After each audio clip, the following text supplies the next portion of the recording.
Hello दोस्तों, आज हम पढ़ेंगे एलसीएम और एचसीएफ, जो कि प्राइम फैक्टराइजेशन से हम एलसीएम और एचसीएफ निकालना सीखेंगे। समझ गए ना? तो अब हम कर रहे हैं, आप इसको देखिए। ठीक, सबसे पहले क्या करना है हमको, इन तीनों को इधर लिख लेंगे। 4 को लिख लिया, 6 को लिख लिया और 8 को, यानी जितने भी हमारे नंबर दे रखे होंगे उनको हम एक सीक्वेंस में पहले लिख लेंगे। ठीक है।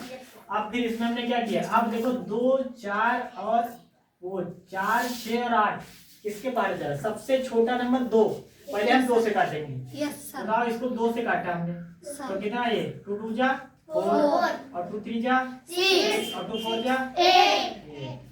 फिर 2 से काटा, 2 3 कटेगा नहीं तो 2 2 जा 4। अब फिर इसको काटो 2 से, अभी क्योंकि अभी 2 से कट रहा है। ये 1 हो गया, ये 3 हो गया, ये फिर 1 हो गया। अब कटेगा केवल 3 से। किससे कटेगा? 3 से। तो यहाँ 1 है, यहाँ 1 है, यहाँ है। जब 1 1 आ जाए नीचे, यानी जब सारे में क्या आ जाए 1 1, तब वहां तक हम उसको क्या करेंगे? काटेंगे। अब हमें क्या निकालना है? एलसीएम। क्या निकालना है?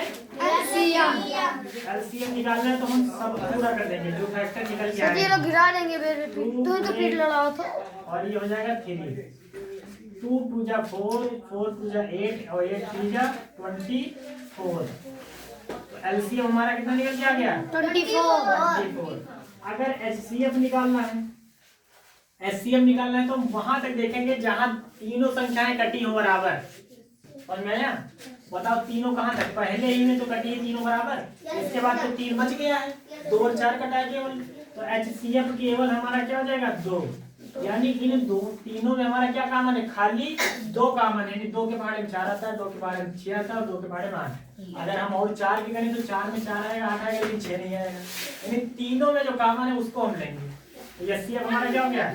2। ठीक है। तो सबसे पहले मान लो हम दूसरा एक एग्जाम्पल लेके समझा रहे हैं तुमको।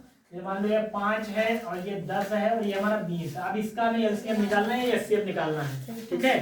तो सबसे पहले हम क्या करेंगे? 5 से कट जाएगा। सबसे पहले हम इनको लिखेंगे एक टर्म में। 5 लिखा, 10 लिखा और 20 लिखा। अब हम सबसे पहले 2 से देखेंगे तो 2 से तो कटेगा, लेकिन ये 5 नहीं कटेगा। तो हम सबसे पहले क्या करें? 2 से और फिर 3 से चेक करेंगे, 5 से आगे तक बढ़ते जाएंगे। देखते 2 से ये नहीं कटा, लेकिन ये दोनों कट रहे हैं तो 2 से काटो। 5 नहीं कटेगा, ऐसे रहेगा। ये 2 5 जा 10 और ये 10 2 जा 20। अब फिर 2 से काटो, ये आ गया 5 और ये है 5 और ये आ गया 5। अब फिर 5 से काटेंगे तो ये तीनों कट जाएंगे। ठीक है। तो अब हम क्या करेंगे? अगर एलसीएम लेना है, क्या लेना है? एलसीएम लेना है तो हम क्या करेंगे? इन तीनों को पूरा कर देंगे। 2 2 और ये आ जाएगा 5, तो 2 2 जा 4 और ये आ जाएगा हमारा 4 5 ये 20 एलसीएम का आंसर आया। और एचसीएफ का क्या है? एचसीएफ पहले देखो, एचसीएफ का मतलब क्या है? वह संख्या जो तीनों को काट रहे थे। बताओ, तो केवल 5 ही तो तीनों काट रहा है। अब यहाँ पे जो हमने 5 से काटा, अभी तो तीनों कटे। 2 से काटा तो ये वाला बच गया हमारा, लेकिन ये नहीं कटा। तो हम केवल इसका एचसीएफ क्या हो जाएगा? 5। कितना आएगा? 5। समझ आया? यानी अगर कोई भी संख्या दे रखी हो तो सबसे पहले उसको हम क्या करेंगे? एक टर्म में लिखेंगे तीनों को। ठीक है। फिर उसका फैक्टर निकालेंगे। फैक्टर मतलब उसको देखेंगे कौन से पहाड़े में आ रहा है। तो यहाँ सबसे पहले 2 से काटा, यहाँ फिर 2 से काटा, जहां तक 2 से कट जाए पूरा काट लो। फिर हम 3 से काटे, आखिरी में हमें 1 1 लाना होता है। इसी प्रकार हमने क्या किया? पहले 2 से काटा, ये दोनों कट रहे थे, ये वाला नहीं कट रहा था। फिर हमने 2 से काटा तो ये दोनों कट गए, ये नहीं कटा। फिर 5 से तीनों कट गए। जब वह संख्या जो तीनों को काट दे वो एचसीएफ कहलाती है। और वह संख्या जो तीनों से कट जाए, बता ये 20 कट जाएगी नहीं कटेगी? 5 तो 20 और 10 दूनी 20 और 20 एकदम 20 कट गया नहीं कट गया? और ऐसे हमारा 4 और 8 इसमें 24 जो है तीनों से कट जाएगा। और 2 हमारे तीनों में आ रहा है, 5 हमारे तीनों में आ रहा है। तो इसी प्रकार अगर मान लो क्वेश्चन को दे रखा हो तो प्राइम फैक्टराइजेशन से इसी प्रकार सवाल लगेगा। ठीक है। आई होप आप लोगों को समझ में आया होगा।